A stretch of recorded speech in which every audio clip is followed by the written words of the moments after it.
امیر جماعت اسلامی ہند جناب سید سعادت اللہ حسینی نے نیپال کی صورتحال پر اظہار خیال کرتے ہوئے حکام و مظاہرین سے اپیل کی ہے کہ وہ مسائل کو پرامن طریقوں اور بات چیت کے ذریعے حل کریں۔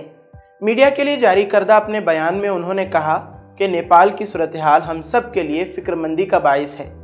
دوران احتجاج فریقین کی جانب سے ہونے والا تشدد ناقابل قبول اور انتہائی افسوسناک ہے۔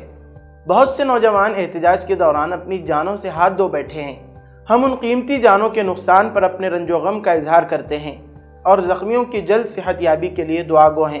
ہم ان سیاسی رہنماؤں اور ان کے اہل خانہ کے ساتھ بھی تعزیت کرتے ہیں جنہوں نے اس انتشار میں اپنی جانیں کھوئی ہیں۔ ریاستی جبر ہو یا پرتشدد احتجاج، دونوں ہی سماج کو مزید عدم استحکام کی طرف دھکیلتے ہیں۔ سعادت اللہ حسینی نے زور دیا کہ یہ بحران ایک گہرے مرض کی نشاندہی کرتا ہے۔ کرپشن، اقربا پروری، میڈیا پر بیجا کنٹرول، معاشی بدحالی، ذات پات کی بنیاد پر امتیاز، بڑھتی ہوئی بے روزگاری اور نوجوانوں کی بے چینی نے نیپال میں صورتحال کو سنگین بنا دیا۔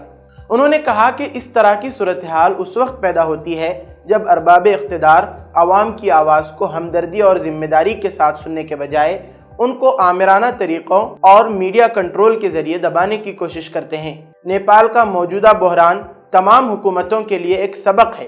جب بھی کرپشن، ناانصافی، میڈیا پر سینسرشپ اور عوام کی آواز کو دبایا جاتا ہے اور نوجوانوں کے مطالبات پر کان نہیں دھرا جاتا تو سماج میں مختلف مسائل کے سبب پائی جانے والی مایوسی خطرناک شکل اختیار کر لیتی ہے، جس سے اکثر اوقات امن و استحکام کو خطرہ لاحق ہوتا ہے۔ اصل کامیاب قیادت وہ ہے جو مخالفین و ناقدین کو خاموش کرانے کے بجائے انصاف اور ہمدردی کے ساتھ مسائل کو سننے اور ان کے ازالے کی سنجیدہ کوششیں کرے۔ ارباب اقتدار کو اپنے اندر خدا اور تاریخ کے سامنے جواب دہی کے احساس کو ہمیشہ زندہ رکھنا چاہیے۔